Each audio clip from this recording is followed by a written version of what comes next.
Oi! Hoje é a resenha do conto Diário de um Louco, escrito por Nikolai Gogol, aqui da coletânea Clássicos do Conto Russo, dentro do nosso projeto Contos do Meio-Dia, edição 2020. Hoje aconteceu um incidente fora do comum. Levantei-me bastante tarde e quando Mavra me trouxe as botas escovadas, perguntei as horas. Ouvindo que já passava muito das 10, tratei de me vestir o mais depressa possível. Confesso que não iria de jeito nenhum ao departamento se soubesse de antemão a cara azeda que o nosso chefe do departamento iria fazer. Há muito tempo que ele vem me dizendo: "O que é que você tem, meu rapaz?" Assim começa Diário de um Louco, escrito por Nikolai Gogol, que conta a história do jovem Popkin. Eu acho que é assim que pronuncia o nome dele, mas o que vale, bom, ele é um cidadão casado com Mavra e tudo, né? E tá naquela rotina diária de ter que ir trabalhar lá no departamento do estado. Enfim, ele é um conselheiro titular. Não sei exatamente o que faz esse tipo de cargo, mas na verdade ele logo descreve pra gente, nos parágrafos a seguir, que ele trabalha basicamente cuidando das penas. Sim, no caso aqui são as penas, que né, antigamente não existia a caneta, então se usava uma pena de uma ave, umedecia na tinta a ponta, acho que não era nanquim ainda, né? E se escrevia as cartas, os documentos, já que estamos numa repartição pública. Na verdade, né, a gente pode considerar que ele é um copista ali do departamento, mas é especializado em dar um trato ali na pena para ficar bonitinha na mão dos funcionários. Enfim, não é um cargo lá muito relevante. Ele vai trabalhar meio que desgostoso todo dia e implica um pouco com o chefe ali do departamento, né?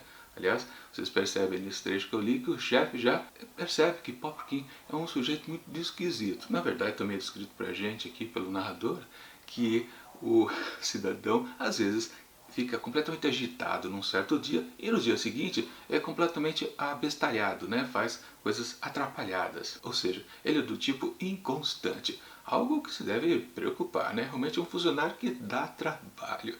Mas o que importa é que sim, Popkin tem os seus interesses pessoais. Bom, primeiro que ele não gosta do chefe de departamento, mas ele tem um certo interesse pelo diretor ali, com certeza, principalmente porque o diretor tem uma filha muito bonita, a Sofia, ou Sófia. Bom, o que vale é que ele fica de olho, e o chefe do departamento já está percebendo isso. Eu estou entendendo o que você está fazendo, você fica de olho lá na filha do diretor, não é? E ele, não é nada disso, ele fica desconversando, afinal de contas ele até é um sujeito casado, mas você deve se lembrar de uma coisa muito importante, o título aqui dessa história, Diário de um Louco. Aí você pode se perguntar, será que um cara que não está batendo bem da ideia consegue realizar seus desejos mais simples, como por exemplo, né, ficar apaixonado pela filha do chefão? Isso vai dar certo? Bom, eu não vou dizer, porque senão estraga a experiência de quem ainda pretende ler esse conto. Minha avaliação do texto. Bom, é muito fácil perceber logo de cara que esta primeira pequena história de Nikolai Gogol aqui dentro da coletânea Clássicos do Conto Russo tendem a uma coisa mais engraçada. Sempre vale lembrar, né? A cada novo escritor aqui que aparece no livro, sempre teremos duas pequenas histórias em sequência. Bom, essa aqui, de cara a gente já percebe que tem a sua graça. Logo de cara a gente percebe que esse sujeito é um pouquinho atormentado e também aos poucos a gente percebe que ele vai ficando um pouco tantã cada vez mais. É curioso que realmente nas primeiras páginas a gente percebe uma certa até normalidade do Popkin. Aliás, a gente diz até que é apenas um sujeito um pouquinho atrapalhado, não é exatamente um cidadão que está saindo fora do prumo, digamos assim. Mas isso fica evidente depois de um certo tempo, depois de uma certa situação onde você pode começar a pensar, a história está um pouco travada no começo, a gente não percebe direito quais são os seus propósitos. Inclusive, né, ele, claro, já tem o seu interesse para com a filha do chefão ali do departamento, sendo ele um homem casado, mas mesmo assim isso não desperta lá muito interesse na leitura do texto. Pelo menos foi claro a minha opinião ali no comecinho da história. Depois, quando finalmente já se apresenta mais um mote central aqui da história, que já o próprio título já adianta pra gente de uma maneira escancarada, né? Diário de um louco. Ou seja, a gente já começa a pensar que o cara não bata bem da bola. E exatamente o que acontece, porque a primeira situação um pouquinho fora da caixa, literalmente já é algo que causa espanto. Bom, e essa situação eu preciso dizer para vocês. É um pequeno spoiler que eu preciso dar, mas se eu não digo isso também, praticamente não vou poder dizer nada a respeito das maluquices de Propkin. Mas o que vale é que ele está num certo dia, inclusive observando a sua amada, né, a Sofia, e ele percebe uma certa voz falando ali, né, perto da Sofia e da mãe dela. Mas ele percebe imediatamente que não é nenhuma das duas que está falando e aquela voz que ele percebe. Quando ele se atenta mais, percebe mais o que está acontecendo ali em volta das duas, ele nota que elas estão com sua cadelinha. Pois é, então ele percebe que a cadelinha das duas da família está conversando com uma outra cachorrinha. Olha que coisa maluca. Pois é, esse é o primeiro indício que o Popkin realmente já está meio que fugindo um pouco da realidade. Aliás, imediatamente eu me lembrei de um outro texto que apareceu há pouco tempo aqui dentro do projeto Contos do Meio-Dia, que foi do escritor inglês Saki, onde ele desenvolve uma história onde também um animal fica falando. Trata-se de Um Gato Indiscreto. Vou deixar o link aqui em cima para você dar uma conferida a respeito do que eu falei lá naquela história, que também tem vários tons engraçados. Mas naquelas eu até pensei a mesma coisa. Ah, então essa história aqui cômica, na verdade, ela tende a um realismo fantástico, que era o caso dessa outra história que eu comentei para vocês, do escritor Saki. Mas não, aqui é uma questão um pouco mais séria, embora sempre tenha tons cômicos ao longo de todo o texto, e aqui não tem nada de realismo fantástico, é maluquice da boa mesmo. Na verdade, nesse primeiro momento que ele só ouve um pouquinho da voz das cadelinhas quando elas estão conversando, ok, é uma, digamos, uma maluquice de nível 1. Mas depois a gente vai encontrando mais indícios que realmente o sujeito já está começando a pirar e muito. O último spoiler acho que eu vou dar para vocês. Ele encontra as correspondências das duas cachorrinhas. Pois é, elas não apenas falam, as duas também escrevem. E ele trata de ler essas cartas, não vou dizer em qual situação, já também é uma parte divertida. E a partir daí o texto fixa exatamente nesses escritos desta cachorrinha, daqui ele consegue pegar as correspondências. E aí, claro, a gente já percebe que realmente o texto realmente é totalmente focado na graça e a seriedade com certeza vai embora. E até os prumos do que a gente considera um pouco mais sensato numa história cômica, ou já partindo para uma pura maluquice, que é o caso então que a gente vai percebendo a partir daí. Sim, é tudo divertido de ser lido, porque quando você percebe principalmente os comentários que Popkin faz a respeito do que está contido ali no texto das cartas trocadas entre as cadelinhas. Exatamente. Questões humanas, questões caninas. É muito realmente engraçado o que vai por ali. Mas, claro, ali você já perde um certo interesse, digamos assim, em tentar encontrar talvez uma análise do comportamento humano, que é uma coisa bem típica nas histórias dos escritores russos. Sim, eles fazem grandes compêndio dos caracteres. E a graça meio que atrapalha um pouquinho isso. Mas de fato, depois de um certo tempo, mais e mais páginas, digamos que no fundo, a história tende a isso. Ainda estamos analisando a sociedade russa através de um sujeito tantã.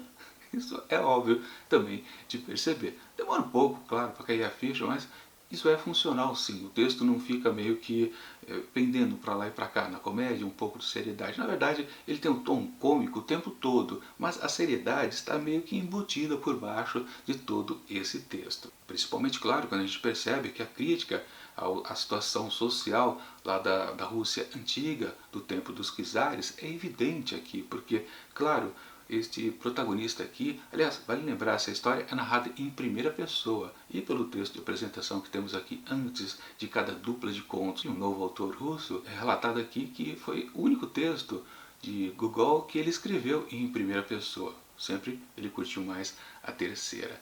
Mas, claro, isso também ajuda a loucura do personagem ser passada pra gente. Mas o que eu estava falando das questões das classes sociais é evidente aqui, porque este protagonista, ele meio que ele quer subir de posto, ele não quer ser apenas o que ele é.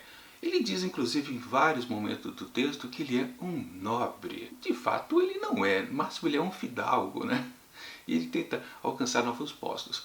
Claro, essa cisma que ele tem para com o diretor ali do departamento e há o reflexo de um certo interesse amoroso na filha do sujeito, isso tem a ver porque meio que se ele consegue, digamos assim, ficar com a menina, a Sofia, digamos que ele pode subir um pouco de classe social.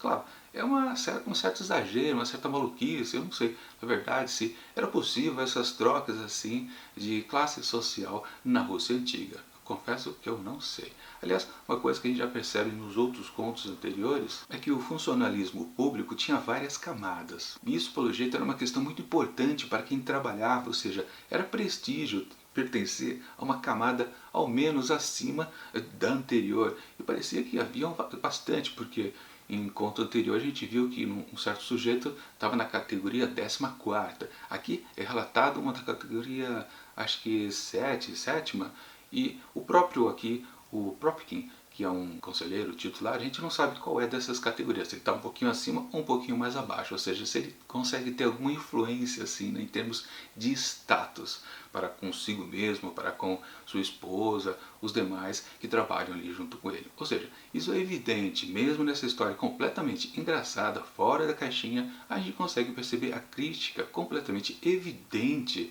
do Gogol. Mas, claro, em se tratando de uma história de um maluco, afinal, estamos num diário de um louco, com certeza as coisas vão piorando. E realmente, quando a gente termina de fazer a leitura do texto, a gente revê, né, o começo, que é completamente normal, ele é apenas um cara que está se atrasando para ir ao serviço. Há um comentário do seu chefe que ele é meio inconstante, ok, mas aos poucos ele vai enlouquecendo bastante. Bom, isso não é um spoiler, obviamente, porque o próprio título já entrega que temos a história de um cidadão que vai perder as suas noções da realidade. E aí vamos combinar, as noções realmente perdidas por Propkin realmente são absurdas, cada vez mais, e aí está a parte da crítica que eu havia falado a respeito da extratividade da sociedade, é que realmente ele cada vez mais, na sua loucura, ele vai subindo de posto. Claro, de uma maneira um pouco super rápida, né? Mas assim, aos pouquinhos também não. Mas no fundo, é isso. Ele quer sair da condição que ele se encontra. Ele quer ser algo superior. E claro,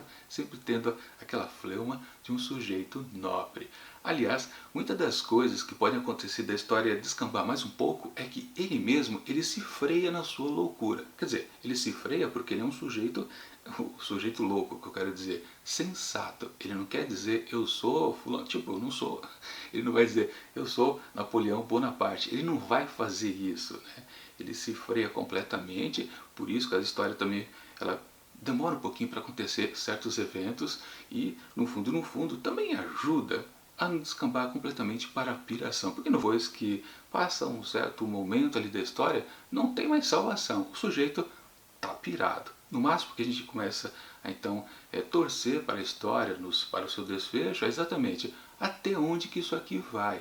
Será que teremos um limite para esse personagem? Ele queria ser um pretendente de Sofia, mesmo sendo casado. Isto vai vingar ou não? Como digo, né? Não é um interesse romântico, algo, uma tentativa de trair a própria esposa. Essas questões, na verdade, questões mais humanas, digamos assim, né?